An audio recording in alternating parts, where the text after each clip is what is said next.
ধানে চাল ও তুষের অনুপাত 7:3 হলে এতে শতকরা কি পরিমাণ চাল আছে, অর্থাৎ এতে শতকরা অর্থাৎ 100 ভাগে, এতে বলতে দানে, এই দানে অর্থাৎ দান বাংলে চাল এবং তুষের অনুপাত এই 7:3 হয়, এই এত অনুপাতে চাল এবং তুষ পাওয়া যায়।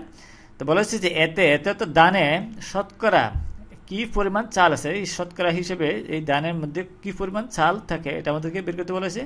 আমরা যদি এরকম লিখি অনুপাতটাকে এভাবে লেখা যায় 7:3, 7:3, আমরা এটাকে লিখতে পারি এরকম, এই 3 হবে নিচে, তাহলে এভাবে লেখা যায়। অনুপাতটাকে আমরা এভাবে লিখতে পারি। আমরা যদি ধরি, মনে করি যে অনুপাতের সাধারণ রাশি x, অনুপাতের সাধারণ রাশি অর্থাৎ এই দুইটা অনুপাতের সাথে একটা সাধারণ রাশি আমরা ধরে নিলাম যে অনুপাতের আমরা সাধারণ রাশিটা জানি না, সাধারণ রাশি x, অর্থাৎ এই রাশির এই xটা আমরা জানি না, আমরা ধরে নিলাম এখানে এই সাথে x আছে, এই 3 সাথে x আছে। তাহলে আমরা ধরি, তাহলে চালের পরিমাণ হবে 7x, এই হিসেবে আমরা বের করতে পারি চালের পরিমাণ হবে। সুতরাং চালের পরিমাণ হবে, আমরা অনুপাতের সাধারণ রাশি x নিয়েছি, তাহলে সুতরাং চালের পরিমাণ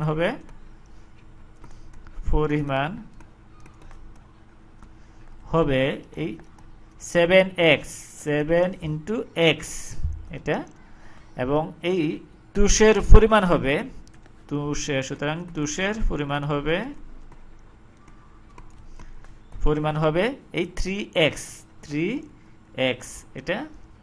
তাহলে এই দুইটা মিলে এই 7x প্লাস 3x সব দুইটা মিলে কি হয়, দানের পরিমাণ, এই দান থেকে এটা পাওয়া যায়।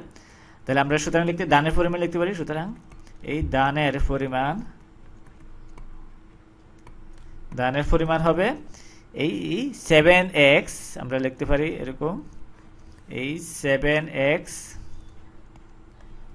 7x প্লাস 3x, বা আমরা লিখতে পারি বা এই 10x। তাহলে আমাদের কাছে চাওয়া হয়েছে কি, শতকরা চালের পরিমাণ কত। আমরা যদি এই শতকরা হিসাব অর্থাৎ দানের সাথে আমরা হিসাব করবো, তাহলে এখানে দানের পরিমাণ হচ্ছে 10x, তাহলে চালের পরিমাণ হচ্ছে এখানে ওই হিসেবে অনুপাত হিসেবে আমরা 7x। তাহলে আমাদেরকে চাওয়া হয়েছে চালের পরিমাণ আমরা দানে রাখবো, তাহলে 10x পরিমাণে দানে চালের পরিমাণ হচ্ছে 7x একক, আমরা ওই হিসেবে লিখতে পারি একে কত, এই শতকরা 100তে কত আমরা লিখতে পারি। তাহলে আমরা লিখতে পারি এই 10x পরিমাণ দানে চালের পরিমাণ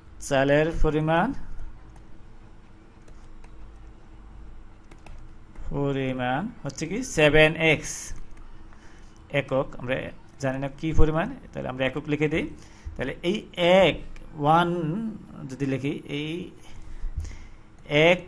যদি x বা 1 দূরি হয়, একে কি পরিমাণ চাল থাকে আমরা বের করবো, এরপরে 100 থেকে কি পরিমাণ থাকে, তাহলে একে দানের চালের পরিমাণ থাকে, আমরা লিখতে পারি এই 7x, আমরা উপরে লিখি 7x, নিচে আসে 10x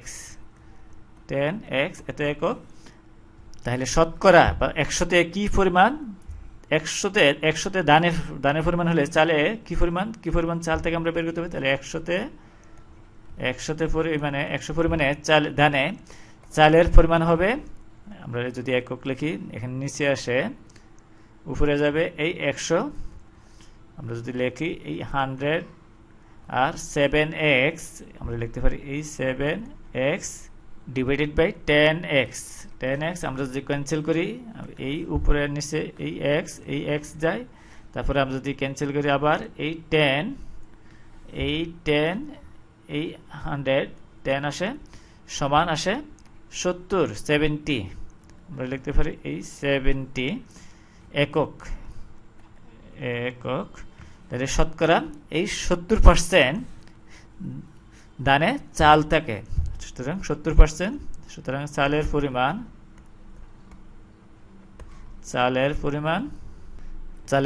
হবে 70%, 70%।